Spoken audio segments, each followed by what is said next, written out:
Hey guys, welcome to Motoroids. My name is Amit and this is the Skoda Slavia 1.5 TSI with 7-speed DSG. I have already done a very detailed review of the 1 liter TSI variant of this car. It's a phenomenal car for this segment. It really offers quite a lot, and if you want to know about the features on the outside, the space on the inside and everything else, the minor details, my big opinion, you can probably go and watch that video.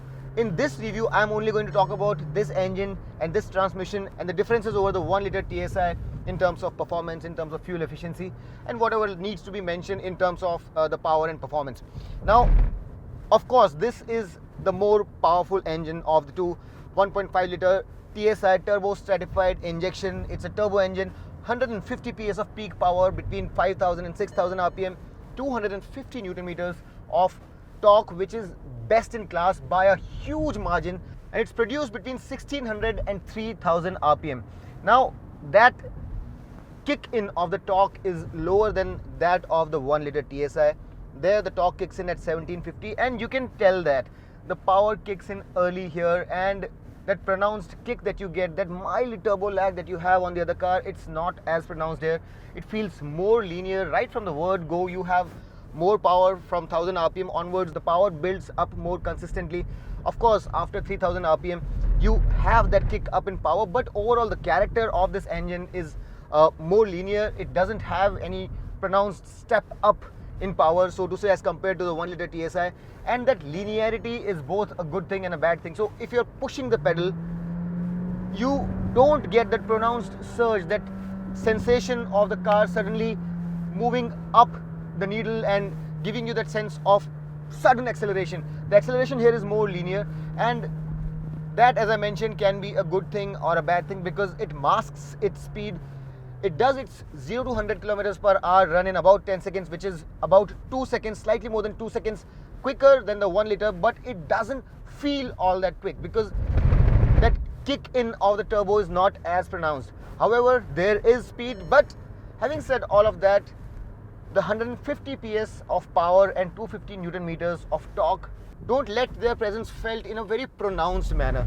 And in terms of the sound of the engine, the moment you take it above 3000 RPM and after it crosses 3500, the needle goes up towards the limiter, which sits at 6200 RPM in a quicker fashion, and the engine also gets a little bit more noisy at about 4500 RPM, and this is the kind of sound that you get to hear. I personally think that the 1 liter sounds a little bit more sporty, and the sensation of that acceleration, that turbo kick in, is more pronounced in the 1 liter car. Now, about the fuel efficiency, here within the city would be about 9 to 10 kilometers to the liter, and on the highway you'd be able to get 13 to 14 kilometers to the liter.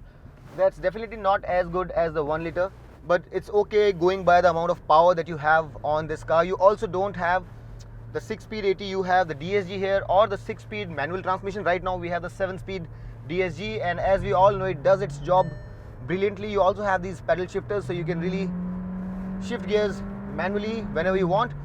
Now, for you to upshift, you need to be above 1500 RPM, and for you to downshift, you need to be below 3500 RPM. And this transmission does its job rather well. The shifts are pretty quick. The manual shifts are also very quick. The DSG has been one of the quicker transmissions around, and nothing has changed. In fact, this DSG is the most modern version of the DSG.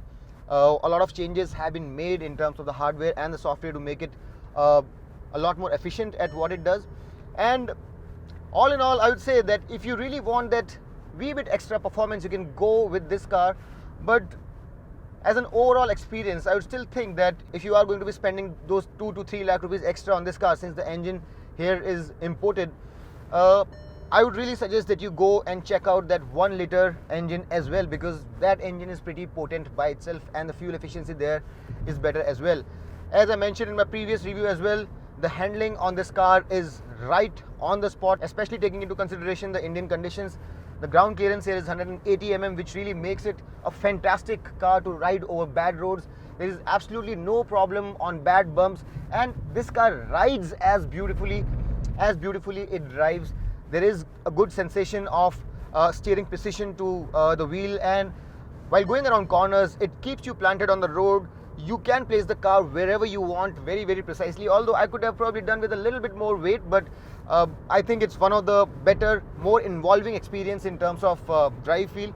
So no complaints there. My only gripe is that I would probably have wanted an even more thrillsome experience from this engine transmission combo. And while it is quick, it does go about its business in a very, very swift fashion.